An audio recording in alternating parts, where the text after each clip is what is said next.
আসসালামু আলাইকুম ভিউয়ার্স, আজকে আমরা প্রেজেন্টেশনের নতুন একটা পাওয়ারপয়েন্ট প্রেজেন্টেশন ক্রিয়েট করব, যেটাকে বলা হয় ইনফোগ্রাফি।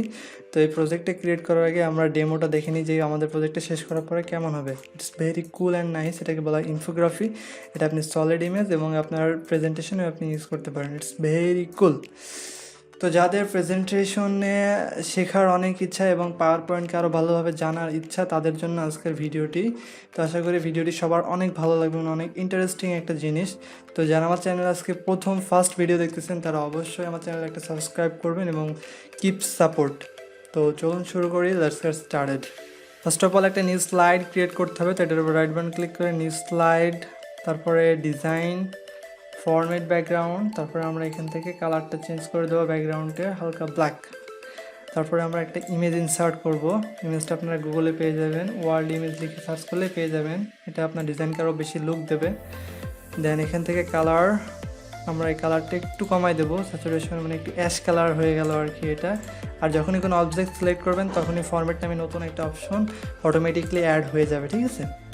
তারপরে আমরা হোমে আসবো। হোমে আসার পরে এখান থেকে একটা রেক্ট্যাঙ্গেল ক্রিয়েট করব।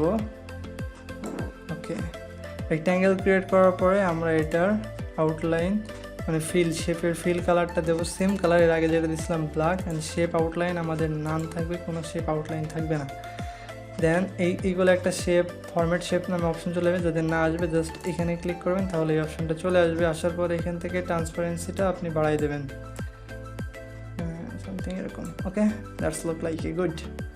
ওকে, দেন আমরা এখন বানাবো মাছ। সেজন্য আমরা কি করব, আমরা আবার হোমে যাব। হোমে যাওয়ার পরে এখানে ক্লিক করবেন। দেন এখান থেকে একটা শেপ আছে, এই শেপটা নেবেন। শেপ নেওয়ার পরে শিফট হোল্ড করে এইভাবে একটা শেপ ক্রিয়েট করবেন।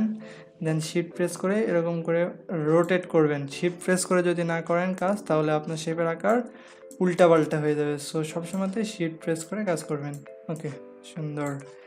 দেন আমরা আবার এখান থেকে একটা ত্রিভুজ নেব, ট্রায়াঙ্গেল, শিফট প্রেস করে। দেন আমরা এটা একটু হালকা নিচের দিকে করে দিলাম, আর এটা এই সাইডে একটু ইয়ে করে দিলাম। ওকে, কন্ট্রোল ডি দিয়ে এটা ডুপ্লিকেট করলাম, এটা ছোট করলাম, অনেকটা ছোট। ঠিক আছে, এখন আমরা যেটা করব, এটা যে কর্নারগুলো আছে, সেই কর্নারগুলো একদম এটার সাথে হুবহু মিলাই দেবো। আপনারা দেখবেন যেন দুইটা অ্যাডজাস্ট হয়। ওকে, তো এই দুইটা কোনোটাই আমার শেপ আউটলাইন লাগবে না, তো আমি এখান থেকে নো আউটলাইন দিয়ে দেবো।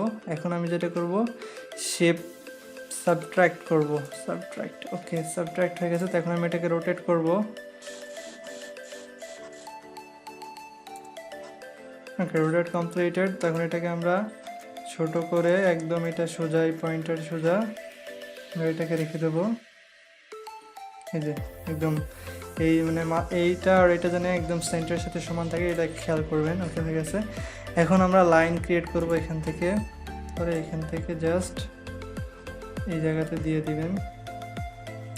ওকে, তো লাইনের এটা কোনো ইয়ে করতে হবে, এটার উইথটা একটু বাড়াইতে হবে। সেই জন্য আপনি যেটা করবেন, এখান থেকে শেপ আউটলাইনে যাবেন, উইথ একটু বাড়াইতে হবে, মোটা করে দিতে হবে। That's good. Okay, look like good. এখন আমরা যেটা করব, কিছু ইলিপস ক্রিয়েট করব ছোট ছোট, যেন এটা সেন্টারের সাথে থাকে, সেই দিকে একটু আপনারা লক্ষ্য করবেন। ওকে, তো এটা সবগুলো ডুপ্লিকেট করব কন্ট্রোল ডি দিয়ে, এবং দুইটা শেপের মাঝখানের যে দূরত্ব সেটা যেন সেম থাকে। পরপর কন্ট্রোল ডি প্রেস করলে হয়ে যাবে। দেন এটাকে একটু ইয়ে করে দিই। ওকে, এখন আমাকে কালারগুলো চেঞ্জ করতে হবে। কালারগুলো চেঞ্জ করার জন্য এখান থেকে আমি যাব নো আউটলাইন, নো আউটলাইন, সবগুলোতে নো আউটলাইন দিয়ে দেবো। সেখানে সবগুলো সিলেক্ট করা অবস্থায় নো আউটলাইন থাকবে না।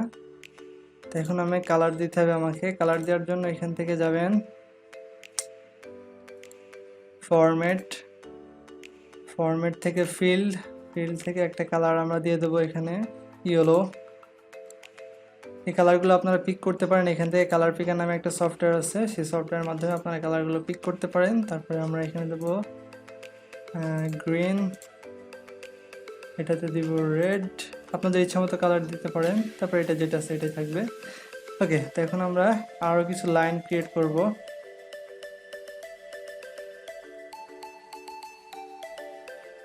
ওকে, সুন্দর। তো এটা কালারটা হবে কি, আমাদের যে কালার আছে সেই কালার অনুযায়ী আমাদের এই কালারটা হবে। আর এটার উইডথটা বাড়াই দিতে হবে, থিকনেসটা। ওকে, সুন্দর। আপনি চাইলে একটু সুন্দর করে রিসাইজ করে নেবেন। ওকে, কন্ট্রোল ডি, সব জায়গাতে এগুলো দিয়ে দিতে হবে।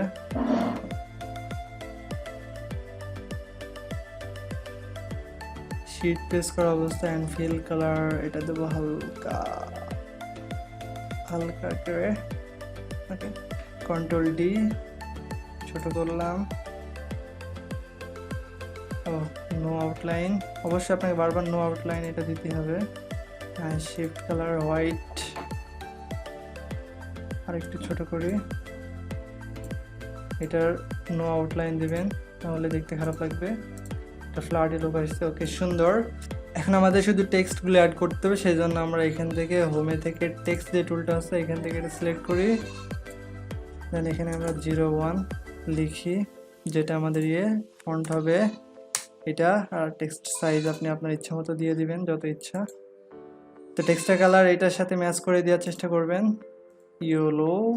ওকে, দ্যাটস গুড। কোনো কিছু যেন চেঞ্জ না হয় একটু একটু খেয়াল করবেন।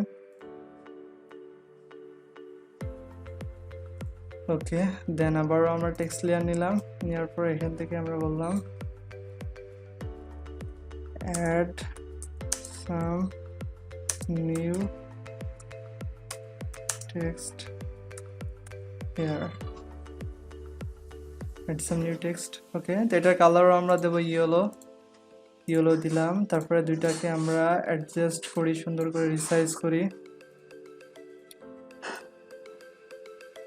আপনাদের ইচ্ছা মতো। আপনারা যেভাবে যেটা ভালো লাগে টেক্সটটা আপনারা সুন্দর করে, আমি এটা গ্রুপ করে নিলাম। তারপরে সুন্দর করে এখানে বসাই দিলাম। ওকে, কন্ট্রোল ডি দিয়ে ডুপ্লিকেট করলাম, তারপরে এখানে বসাই দিলাম, কন্ট্রোল ডি। এখন আপনার কালারগুলো চেঞ্জ করে দিতে হবে, সেই জন্য এখান থেকে জাস্ট কালারগুলো চেঞ্জ করে দেবো আমরা। ওকে, আমাদের অলমোস্ট সব ডান। এখন আমাদের অ্যানিমেশন অ্যাড করতে হবে। আপনি চাইলে এটাকে সলিড ইমেজ হিসেবে ব্যবহার করতে পারেন। এখন দেখাবো এটাতে অ্যানিমেশন বা ট্রানজিশন কীভাবে অ্যাড করবেন। তো প্রথমে আপনাদের যেটাই করবেন সেটা সিলেক্ট করলাম, এভাবে সবগুলো সিলেক্ট করব, শিফট প্রেস করে এভাবে সিলেক্ট করলাম, তারপরে কন্ট্রোল জি, এটাকে গ্রুপ করলাম। এই সবগুলোতে একটা ইফেক্ট দেবো, সেখানে অ্যানিমেশনে যাবো, অ্যানিমেশন থেকে অ্যাড অ্যানিমেশন থেকে সোয়াইপ অ্যাড ইফেক্ট থেকে রাইট, মানে রাইট থেকে সোয়াইপ হবে, ঠিক আছে। এটা হলো। দেন আমাদের কি করতে হবে, এই লাইন সেগমেন্টগুলোতে আমাদের ইফেক্ট দিতে হবে। তো লাইন সেগমেন্টে ক্লিক করে আমরা একই দেবো, সোয়াইপ হলো। এখান থেকে আপনি ডিলে বলে দিতে পারেন কত সেকেন্ড ধরে এটা হবে। আমি দিছি ওয়ান মাউস ক্লিক, যখন মাউস ক্লিক করবে তখনই এটা স্লাইডটা স্টার্ট হবে। ওকে, দেন তারপরে আমরা এটা সিলেক্ট করা অবস্থায় এখানে দিলাম জুম, তাহলে এটা জুম হবে। তারপরে আবার এটাতে আসলাম, লাইন সেগমেন্ট অ্যাড ইফেক্ট থেকে সোয়াইপ, একই ইফেক্ট। দেন টেক্সটটাকে আমরা সিলেক্ট করা অবস্থায় অ্যাড অ্যানিমেশন থেকে জুম, এটা জুম হলো। ওকে, দেন তারপর আমরা এখানে চলে আসলাম, এখানে চলে আসার পর এটার অ্যানিমেশন দেবো সোয়াইপ, তবে এটা সোয়াইপ হবে ফ্রম আপ, মানে উপর থেকে নিচে। তারপরে এটা সিলেক্ট করলাম, add animation zoom. Okay, then এটা line segment tool, add animation swipe, effect off, মানে এটা হলো আপনার effect option from up. Then এটা সিলেক্ট করলাম, এটা সিলেক্ট করার উপরে জুম। ওকে, লেটস কুল। তো এটা আমরা উপরে নিয়ে যাই, দেন আমরা এটাকে স্লাইড শোটা প্রেজেন্ট করে দেখি এখন। তো এখন যখন আমি মাউস ক্লিক করব তখন দেখেন রাইট দিক থেকে সোয়াইপ হবে, তারপরে সব যে লাইন সেগমেন্টগুলো আছে এগুলো হবে, তারপরে আমার এখানে ইনফরমেশনটা দেখাবে, তারপরে আবার যাবে এখানে আবার information add some new text, এখানে আপনি টেক্সট অ্যাড করতে পারেন, এখানে কিছু দেখাবে। Okay, add some new text, এখানে কিছু দেখাবে, অ্যাড সাম নিউ টেক্সট, তারপরে থ্যাংক ইউ সো মাচ। তো এটা ছিল প্রেজেন্টেশনের একটা কুল ইফেক্ট। আশা করি আপনাদের এটা অনেক ভালো লাগছে। যদি ভালো লাগে অবশ্যই আমাকে সাপোর্ট করবেন। এটা ডাউনলোড লিঙ্ক, এটা টেমপ্লেট আমি অবশ্যই দিয়ে দেবো, আপনারা চাইলে এটা নিয়ে নিতে পারেন, আমাকে মেল করতে পারেন, আমি আপনাদেরকে এটা দিয়ে দেবো যাদের প্রয়োজন আছে। আর যারা নতুন নতুন প্রেজেন্টেশন পাওয়ার পয়েন্ট শিখতে চান তারা অবশ্যই আমাকে বেশি বেশি কমেন্ট করবেন। আমি নতুন নতুন পাওয়ার পয়েন্ট নিয়ে আপনাদেরকে ভিডিও বানাই উপহার দেওয়ার চেষ্টা করব। তো সেগুলো সবাই ভালো থাকবেন, সুস্থ থাকবেন। Still then, take care, bye by.